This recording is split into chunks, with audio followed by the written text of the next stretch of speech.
sensible pouvant ne pas convenir à tous les téléspectateurs.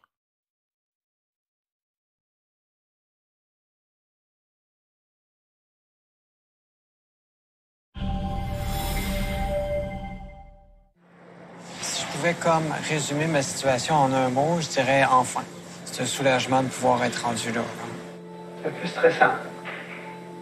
Un petit peu stressé. Qu'est-ce qu'on fait comme chirurgie aujourd'hui? Aujourd'hui, on fait la construction d'un vagin artificiel, la vaginoplastie avec cavité. Tu vois puis tu sens le bien que ça fait. Tu le sens. Puis tu te dis, bon, hey, c'est pas vrai, là. On va pas les laisser tout seuls, on va s'en occuper.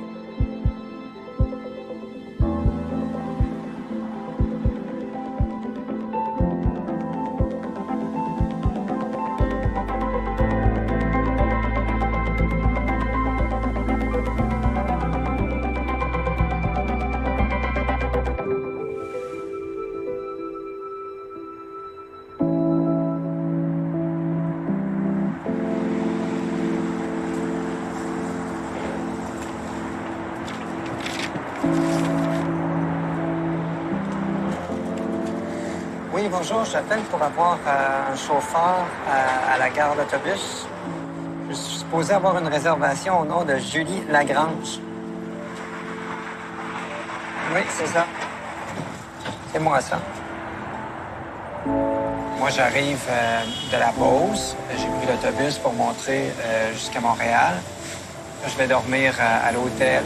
Lundi matin, on va m'emmener à la clinique à 6h30 le matin pour commencer les procédures, pour avoir ma chirurgie de réassignation sexuelle, la vaginoplastie, le changement de sexe, quoi. Lui, c'est moi qui l'ai dessiné. Lui, c'est moi qui l'ai dessiné. Lui aussi, c'est moi qui l'ai dessiné. Fait que finalement, je les ai toutes dessinées. Celui-là, c'est ma petite face de punk. J'ai déjà eu des dreads multicolores, puis un piercing ici, puis un anneau dans la lèvre. Là, c'était moi, dans le fond, quand j'étais plus punk.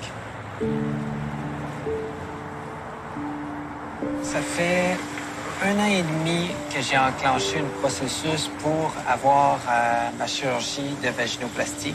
Si je pouvais comme résumer ma situation en un mot, je dirais enfin, tout simplement. Parce que c'est un soulagement de pouvoir être rendu là.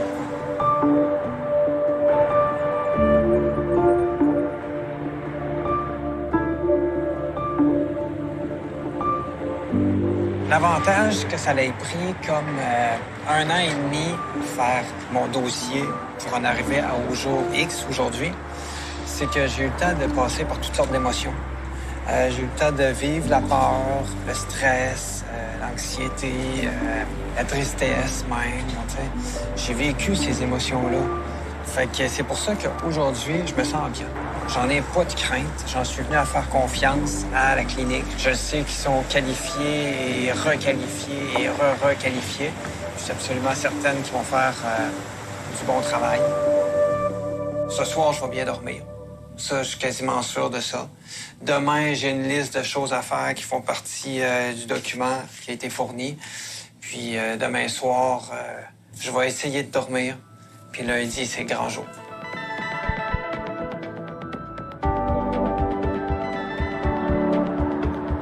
Complexe chirurgical, merci d'avoir patienté. Comment puis-je vous aider? C'est pour ouvrir un dossier, hein? Avez-vous 5 minutes pour ouvrir ça avec moi aujourd'hui? OK. Donc, je vais vous demander le nom choisi, s'il vous plaît. Fait qu'on est à la réception du GRS. Ici se passent tous les appels entrants pour ouvrir des dossiers. Tout se passe ici avant que ça se passe n'importe où. Allô? Ça va bien? Oui, très bien, vous? Oui. Mais aujourd'hui pour? Pour faire la consultation pour la vaginoplastie. Vaginoplastie. Oui. C'est la première fois que vous êtes Oui. bienvenue. Oui, merci. OK. Fait que je vais prendre le nom préféré. C'est mon nom légal maintenant. Parfait, génial. Alors, c'est Catherine avec un K, comme Catherine Hepburn. Donc, vous avez changé votre nom légalement. Ah oui, ça fait Parfait. 8 ans. Donc, parfait. Il faut avoir beaucoup de patience, beaucoup de finesse, beaucoup d'écoute. C'est important parce que des fois, ils n'ont pas le soutien de leur famille, de leurs proches. Fait que c'est important pour eux à savoir qu'ici, c'est un safe place. Mon tâche est de faire comprendre à la personne qu'elle est unique, mais qu'elle n'est pas toute seule. Les gens, il faut qu'ils sachent puis qu'ils sentent qu'ils viennent à un endroit où on comprend, on les juge pas, on est seulement préoccupé par le fait de les aider, puis que ça aille bien. Donc, si jamais vous avez des questions, s'il vous plaît, contactez-nous. On est là pour vous aider. Merci. Bonne journée. Au revoir. C'est difficile à chaque jour pour eux. Puis si je peux donner un petit peu de bonheur puis un petit peu d'espoir, je suis là. My God, c'est tout un paquet. Je pensais que les roues étaient jamais pour tourner. Là, ça commence à tourner. Je suis un peu comme « What? » C'est un peu... J'avais perdu beaucoup de mon espoir parce que pour faire la chirurgie, je pensais que c'était comme toujours demain, tu sais, mais c'est aujourd'hui qu'on commence la procédure, tu sais. Alors, c'est ça. Salut!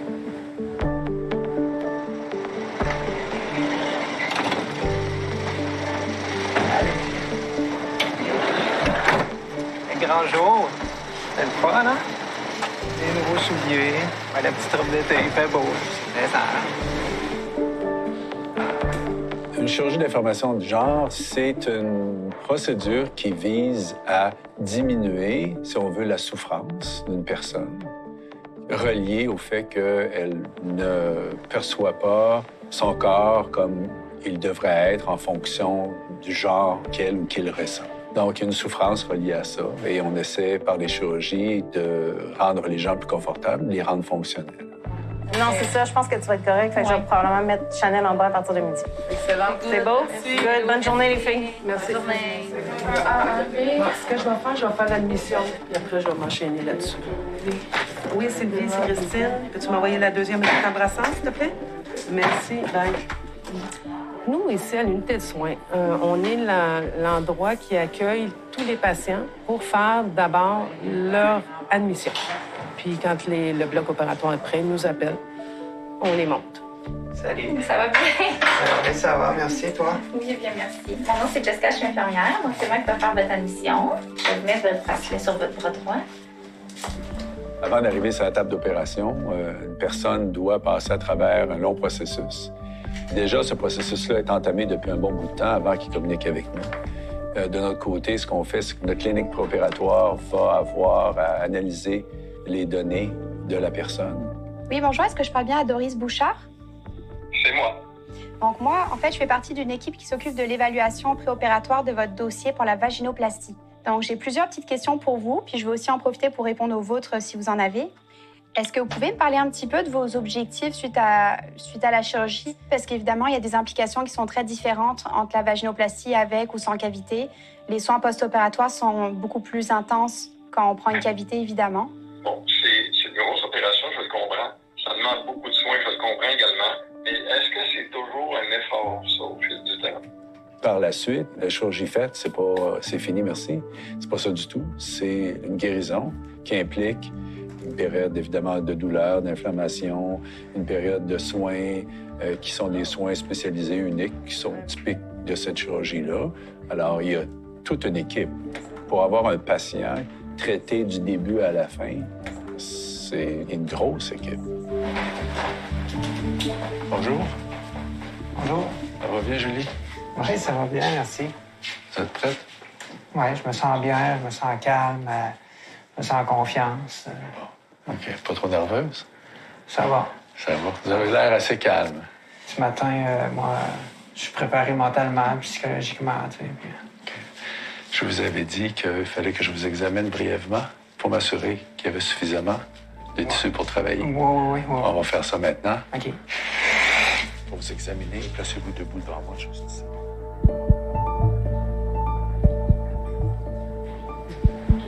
Bye. À tantôt. Nuit, les filles. À tantôt. Good morning, Robert.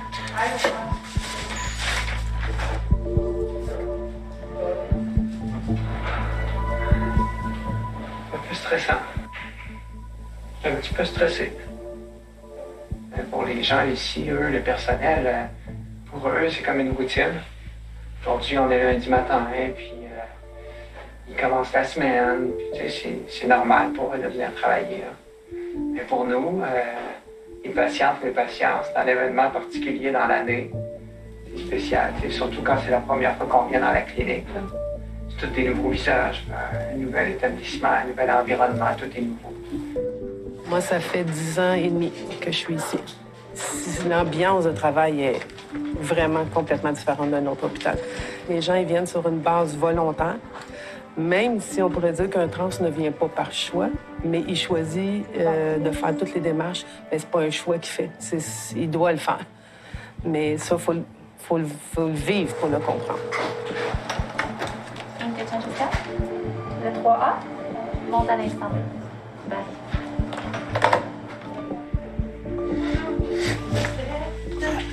Ça, j'apporte pas ça, hein? Je lirai pas pendant l'opération, moi, là.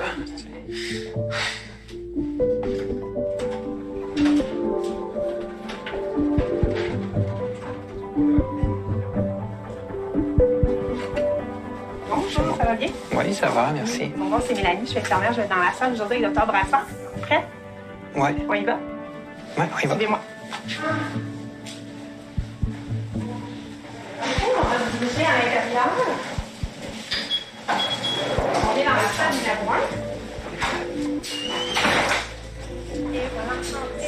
Je présente l'équipe médicale des infirmières qui va assister Dr. Brassard, Dr. Marc, l'anesthésiste que vous avez vu, et Estelle, gynécologue, qui va assister Dr. Marc, suivez-moi de ce côté-ci. Juste à me confirmer ton nom. Mon nom, c'est Julie Lagrange. Oui, parfait. Qu'est-ce qu'on fait comme chirurgie aujourd'hui? Aujourd'hui, on fait la construction d'un vagin artificiel, la vaginoplastie avec cavité. Parfait. Par quel chirurgien? Docteur Brassard. Excellent. Pas de verre de contact? Pas de verre de contact. Dentier, fausse dent dans l'os au niveau de la bouche? Non. Non, parfait. On va retirer la robe de chambre blanche. Il fait froid, mais on a des couvertures chauffées. OK?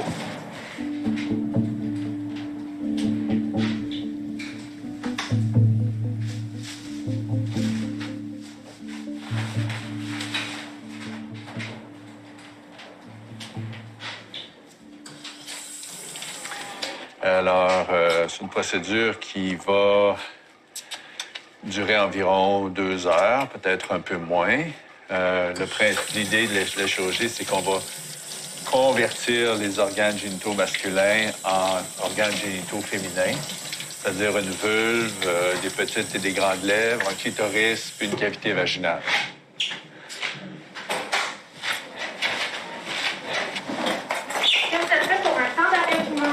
Oui.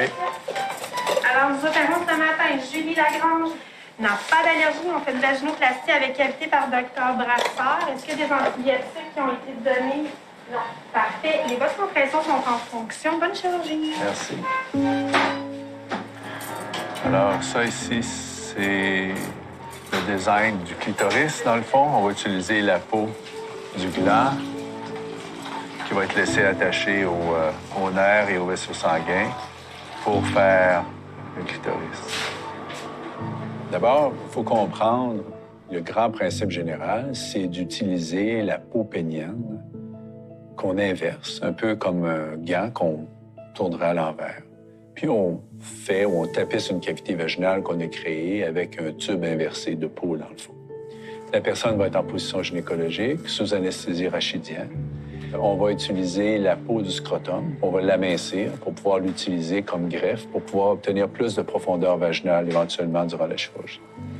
On va utiliser certaines parties du contenu du pénis justement pour faire des structures, comme le clitoris, à partir du gland, pour avoir donc une sensation, puis avoir un tissu qui est vivant.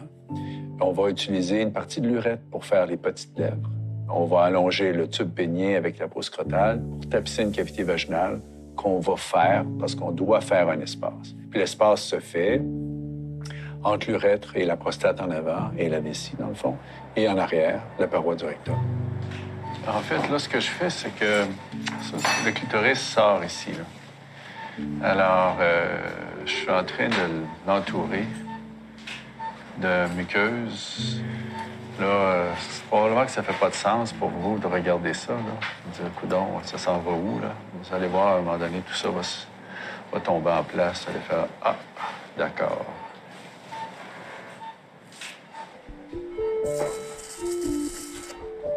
La chirurgie, les cas sont toujours différents.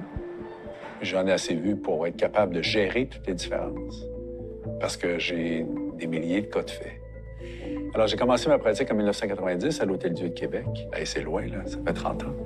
Je me suis vite rendu compte que ce champ de travail était dans le fond. Tout était à faire, à développer. Les gens me regardaient un peu de travers, puis « tu devrais pas faire ça ». J'ai même entendu « tu devrais pas gaspiller ton talent pour faire ça ». Dans le fond, je savais que les patients avaient besoin d'aide. Je savais qu'on pouvait en soulager une autre. Je savais qu'il fallait le faire. Quand j'ai vu le premier patient pour des phalloplasties, j'ai vu ce que ça lui a fait. J'ai fait « attends une minute, là. Tu vois puis tu sens le bien que ça lui a fait. Tu le sens. Puis tu te dis, bon, hey, c'est pas vrai, là. On va pas les laisser tout seuls, les patients. On va s'en occuper. C'est ça qu'on a fait. En tout cas, pour le moment, tout va comme sur des roulettes. La chirurgie est relativement facile, est très sécuritaire. On commence tranquillement à mettre les morceaux en place, là. Ça, c'est la petite lèvre du côté droit. 1, 2, 3, 4, 5, 6, 7, 8, 9, 10 et 11 fils. L'abdomistorie. 1, 2. Donc, le décompte final est complet. Je confirme qu'on a bien fait une vaginoplastie avec cavité, qu'on envoie pénis et testicules en pathologie et que les pertes sanguines sont de 220 ml. Merci.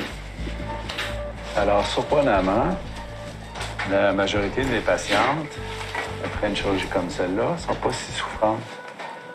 Une bonne proportion vont être soulagées à partir de demain, le lendemain, par du Tylenol seulement. Après-demain, elle va aller à la maison de convalescence, qui est une partie du bâtiment ici. À la maison de convalescence, elle va avoir des soins 24 heures sur 24 pour un personnel très expérimenté, dans le fond. Merci pour la belle journée. Merci pour la belle journée. Short and sweet. Julie, ouvrez les yeux. Respirez fort. C'est fini votre opération. Excellent. Une autre grande respiration. C'est fini. Oui. Ouvrez la bouche grande. Ouvrez la bouche. Ouvrez la bouche. Excellent. C'est fini. C'est fait. Ça a bien été. Allô? Salut. Salut. On va transférer sur votre... Laisse tes bras sur toi, Julie, OK? Tu nous laisses faire?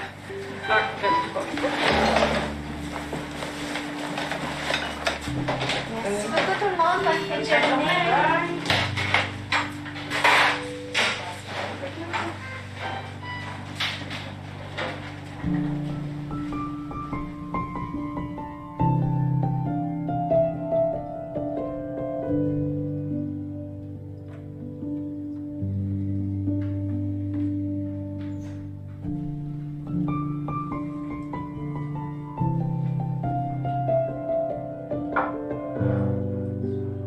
Ça fait 3h30 que je suis réveillé.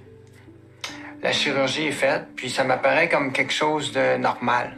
C'est comme ça que je le vis, comme une normalité. Fait que je me sens bien. Je me sens fier de l'avoir accompli, tu sais. Mais je vois vraiment ça comme quelque chose de normal, là. Ça fait partie de mon processus. Moi, ça fait 4 ans que je fais ma transition. C'était important pour moi, je l'ai faite. Et là, je vais tout faire pour bien guérir puis me rétablir. Là. Je ressens de la douleur ici. Là. J'ai comme un gros paquet de glace. S'il y a une grosse bosse, c'est parce que j'ai plein de glace ici sur l'entrejambe. Puis la douleur que je ressens, ça se trouve être comme si c'était vis-à-vis les 2 aines. Je m'attendais à ce que ça fasse mal. Tu sais, ça, c'est quelque chose que j'avais anticipé, la douleur, là. Je m'étais même imaginé la douleur, j'avais essayé de la recréer dans mon esprit, là, tu sais. Puis je souffrais, là. Dans mon année et demie de préparation pour venir ici, j'ai ressenti vraiment de la douleur physique, de la douleur psychologique, de la détresse, de l'anxiété, de la peur, de la tristesse, t'sais. Le deuil de mon pénis, là, t'sais. Fait que j'ai eu mal beaucoup. Puis je m'attendais à souffrir physiquement, là, aujourd'hui, c'est certain. T'sais. Puis c'est un morceau de mon anatomie qui a été changé, modifié. Puis c'est encore autant efficace. Là. Ben, ça va l'être, là, le temps que ça guérisse. Il faut laisser quelques semaines. Là. Disons que le premier mois, c'est le pire. Après 3 mois, ça devient comme efficace, on va dire. Puis la convalescence complète, c'est 1 an. Pour les cicatrices. T'sais, pour les cicatrices, pour la régénération de la peau, pour avoir le rendu final, là, le rétablissement complet, c'est 1 an. Oh, il n'y a rien là. Il n'y a rien là du tout. C'est juste 1 an dans une vie. La transidentité, c'est quelque chose qui ne s'invente pas. C'est quelque chose qui se vit.